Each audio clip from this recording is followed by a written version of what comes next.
Hello friends, आज मैं आपको बता रही हूँ मैंने अपना वट सावित्री का व्रत कैसे किया। चलिए शुरू करते हैं वीडियो।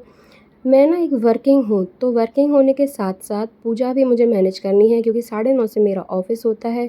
तो इसीलिए बस मैंने साड़ी नहीं पहनी, नहीं तो पूजा पाठ जो भी होता है इसमें साड़ी ही सबसे अच्छा लगता है। लेकिन बस जैसा भगवान को मंजूर है।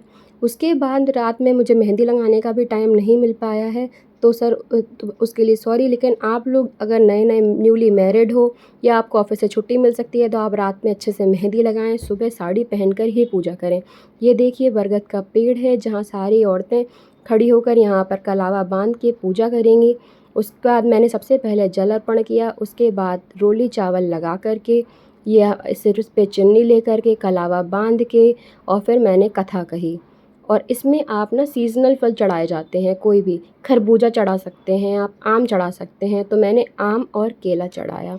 उसके बाद मैंने ये दिया बत्ती करी, ये धूप बत्ती जलाई और दिया रख दिया। उसके बाद अच्छे से पूजा करके भगवान जी का 7 बार ये कलावा बांधा बरगद के पेड़ में। और ये 7 बार कलावा बांधने के बाद बस अच्छे से मेरी पूजा संपन्न हुई। इसके लिए मैं आपको बताना चाहूँगी कि इस पूजा में कुछ नई चीज़ रखनी होती है। तो नई चीज़ जैसे आप बिछिए पहन सकते हैं नए, या नए आप कुछ भी, ये आप मान के चलिए ये नया आपको बिछिए पहनना है। या नया मैंने जैसे चूड़ी पहनी तो आप कड़े थे मेरे पास नए, तो मैंने नया कड़ा पहन लिया, तो आप नया कड़ा भी पहन सकते हैं। तो इस तरीके से आपको पूजा करनी होती है। इसमें सुहाग के लिए ये पूजा होती है। तो रोली लगाएं, टीका लगाएं और अपने मांग में भी थोड़ा सा ये पूजा करने का सिंदूर लगा लें। उसके बाद ये मैं गई थी प्राचीन शिव मंदिर जो दिल्ली में ही मेरे मयूर विहार में पास पड़ता है। यहाँ पर बाहर ही फूल वाला फूल बेच रहा था, वहाँ से फूल ले सकते हैं आप।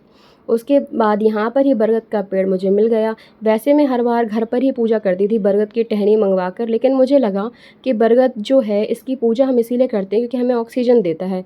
और वहीं पर मैं उसकी टहनी तोड़कर उस इतने पवित्र दिन पर ला रही हूँ, वो ठीक नहीं। तो ये पहली बार ही मैंने किया है कि मैंने बरगद के पेड़ के पास जाकर ही पूजा की है, जबकि मंगाया नहीं। तो अगर आप लोगों के पास भी अगर अवेलेबल हो सके तो मैं आप सभी से रिक्वेस्ट करूँगी कि बरगद की टहनी को लाने से अच्छा वहीं पर जाएं, क्योंकि बरगद की टहनी को तोड़ना तो वैसे भी अच्छा नहीं है। क्योंकि बरगद हमें ऑक्सीजन देता है, वातावरण को शुद्ध करता है, और हम उसी को इतने पवित्र दिन पर तोड़ रहे हैं, वो चीज़ सही नहीं। तो आप वीडियो अगर आपको, उसके बाद हमारे में क्या होता है कि हम लोग सास के लिए बायना निकालते हैं। तो मैंने ड्राई फ्रूट का बायना हमेशा से निकाला है क्योंकि वो मेरठ में रहती हैं, तो बाहर वहाँ पर तुरंत तुरंत जाना पॉसिबल नहीं हो पाता है। इसीलिए मैंने ड्राई फ्रूट, चावल, चीनी और पैसे, इनका बायना निकाला। और पूजा की थाली अगर आप बात करें मैंने क्या क्या रखा, तो उसमें धूप बत्ती रखा, दीपक रखा, उसमें आम रखा, केला रखा और ये कलावा रखा, और तिलक करने के लिए रोली चावल ले लिया। और अगर आपके पास कथा की बुक है तो बहुत अच्छी बात है। अगर कथा की बुक नहीं है और आपको याद भी नहीं है तो मोबाइल से ही काम चला लें। तो ये पूजा अच्छे से करके संपन्न हो गई मेरी, और मुझे बहुत ही अच्छा फ़ील हो रहा है और एक दिव्य फीलिंग आती है कोई भी पूजा अर्चना करके। चलिए अब मैं निकलती हूँ ऑफ़िस के लिए। और मैं आपको इसके लिए एक और चीज़ बताना चाहूँगी। पूजा करने के बाद आप सबसे पहले कुछ मीठा खाएँ। कुछ भी खाने के पहले मीठा खाना होता है। यहाँ का क्या होता है हमारी ससुराल साइड में कि आपको क्या कुछ भी मीठा मतलब आपने पूजा कर ली और आप फिर खाना खा सकते हैं। कई जगह पूरे दिन खाना नहीं खाते, लेकिन यहाँ पर आप बस खाना पूजा होने तक कुछ नहीं खाएंगे, और पूजा होने के बाद खाना खा सकते हैं आप। बस प्याज लहसुन मत डालिए, बाकी आप जो नॉर्मल खाना खाते हैं वो खा लें। Thank you, bye bye. Video पसंद आया हो तो लाइक करें, कमेंट करें, सब्सक्राइब करें। Bye bye.